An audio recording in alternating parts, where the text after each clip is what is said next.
Sukriyo karena dugaan suap koruptor mengemuka Cara dan SR KPK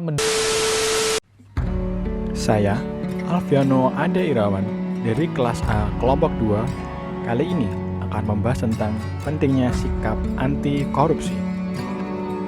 Korupsi atau rasuah yang dalam bahasa Latin corruptio, yang bermakna busuk, rusak, menggoyahkan, memutarbalik, dan menyogok, adalah tindakan pejabat publik, baik politisi maupun pegawai negeri, serta pihak lain yang terlibat dalam tindakan yang secara tidak wajar dan tidak legal menyalahgunakan kepercayaan publik yang dikuasakan kepada mereka untuk mendapatkan keuntungan sepihak.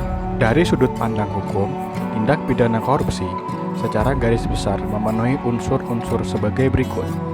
Pertama, perbuatan melawan hukum.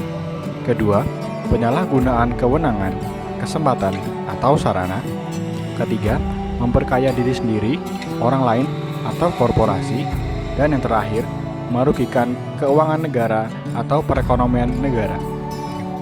Ada banyak sebab mengapa manusia melakukan korupsi.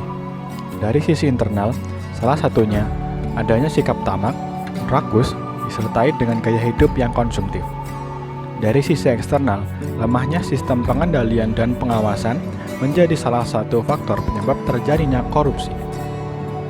Untuk mengenal seberapa pentingnya sikap anti korupsi dan seberapa bahayanya korupsi, kita perlu mengenal dampak negatif yang disebabkan oleh korupsi. Yang pertama, dari sisi demokrasi. Di dalam dunia politik, korupsi mempersulit demokrasi dan tata pemerintahan yang baik atau good governance dengan cara menghancurkan proses formal. Yang kedua, dari sisi ekonomi. Korupsi juga mempersulit pembangunan ekonomi dengan membuat distorsi dan ketidakefisienan yang tinggi. Dalam sektor privat, korupsi meningkatkan ongkos niaga karena kerugian dari pembayaran ilegal, ongkos manajemen dalam negosiasi dengan pejabat korup, dan risiko pembatalan perjanjian atau karena penyelidikan. Dalam sektor pemerintahan, korupsi akan mengurangi kualitas pelayanan pemerintahan dan infrastruktur, dan juga menambah tekanan-tekanan terhadap anggaran pemerintah. Strategi untuk memberantas korupsi dapat dilakukan dari tindakan represif, perbaikan sistem, edukasi dan kampanye, serta pengendalian diri. Strategi represif adalah upaya penindakan hukum untuk menyeret para koruptor ke pengadilan.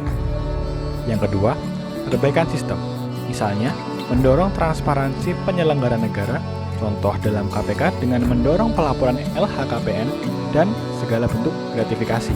Ketiga, dengan edukasi dan kampanye, memberikan pembelajaran pendidikan anti korupsi dengan tujuan membangkitkan kesadaran masyarakat mengenai dampak korupsi, serta membangun perilaku dan budaya anti korupsi.